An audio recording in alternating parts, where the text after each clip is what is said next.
Doctor صاحب ہمارا آج کا دوسرا سوال ہمیں پوچھا ہے محترمہ رفت حسین صاحبہ نے، چک جمرہ سے لکھتی ہیں، السلام علیکم محترم جناب ڈاکٹر صاحب. جی وعلیکم السلام. پھر پوچھتی ہیں کیا قبروں میں موجود مردوں کی قوت سماعت ہوتی ہے؟ جو ہم ان کو سلام کرتے ہیں تو وہ جواب بھی دیتے ہیں. نیز قبرستان کے اندر یا باہر سے گزرتے ہوئے کس طرح کی دعا مناجات کرنی چاہیے؟ ڈاکٹر صاحب یہ سوال عموماً لوگ اکثر پوچھتے رہتے ہیں، میرے خیال میں یہ کافی لوگوں کا سوال ہوگا. آپ کیا کہتے ہیں؟ دیکھیں، اسلام کے اندر مر جانا مٹ جانا نہیں. بے شک. کل نفس ذائقۃ الموت ہے، ہر ایک نے موت کا ذائقہ لینا. تو ذائقہ جو ہے وہ ذائقہ ہی ہے کہ اس مرحلے سے گزرنا ہے. یہ نکتہ میں نے سیکھا ابوالحسن سے کہ جاں مرتی نہیں مرگ بدن سے. اللہ. فرشتہ موت کا وہ چھوتا ہے بدن تیرا، تیری حیات کے مرکز سے دور رہتا ہے. تو یہ ایک دنیا سے دوسری دنیا کی طرف انتقال کرنا ہے. جس طرح نبی علیہ السلام کی جب نزع کی کیفیات کے قریب تھے تو سیدہ خاتون جنت فاطمہ زہرا سلام اللہ علیہا، تو سرکار نے ان کے کان میں ایک بات کہی تو آپ خوش ہوئیں. پہلے جو کہی اس پہ آپ دیدہ ہوئیں، دوسری دفعہ بات کی تو اس پہ خوش ہوئیں.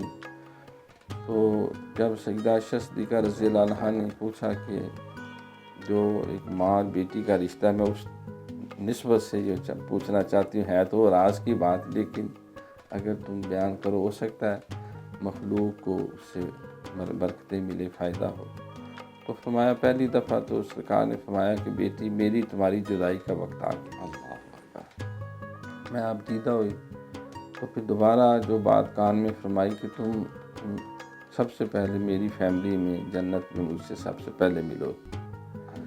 تو 6 ماہ بعد آپ کی فیملی میں آپ کا وصال ہو گیا سیدہ فاطمہ زہرا رضی اللہ تعالیٰ عنہا کا. تو سرکار میں جنت میں تم پہلے ملو. تو معلوم ہوا کہ وہ فوت ہو جانا مٹ جانا تو نہیں. اسلام کے اندر خلق الموت والحیات لیبلوکم ایکم احسن عملا، یہ زندگی موت کا اللہ نے نظام بنایا. پھر قرآن پاک میں کنتم امواتا فاحیاکم ثم یمیتکم ثم یحییکم ثم الیہ ترجعون. تم مردے تھے، تمہیں زندگی دی، پھر تمہیں موت دے گا، پھر زندہ کرے گا. تو یہ جسم کے اوپر جو ہے یہ موت آتی ہے، لیکن انسان کا روح جو ہے وہ اللہ تعالیٰ جو ہے اس کو فعال کر دیتا ہے. پہلے جسم فعال ہوتا ہے، روح بیچاری دبی ہوتی ہے. پھر جسم سمجھیں کہ تو میت کی دنیا میں چلا جاتا ہے، مردوں میں، لیکن روح جو ہے وہ پورے طور پہ فعال ہو جاتی ہے. تو حدیث سے جو ہمیں تعلیمات ملتی ہیں، السلام علیکم یا اہل القبور. ہمیں قبرستان میں جائیں یا اس کے قریب سے گزرے تو ان کو سلام کیا جائے. تو باقی قرآن کے اندر اللہ کا فرمان ہے اذا حییتم بتحیۃ فحیوا احسن منہا وردوہا. اگر تمہیں کوئی دعا دے یعنی سلام کرے تو تم اس سے بہتر اس کو جواب دو، اور ردوہا یا کم از کم اتنا ہی کہہ دو. اس نے السلام علیکم کہا، آپ وعلیکم السلام ورحمۃ اللہ کہہ دیں. اگر اس نے رحمۃ اللہ کہہ دیں، آپ وبرکاتہ کا لفظ اور بڑھا دیں.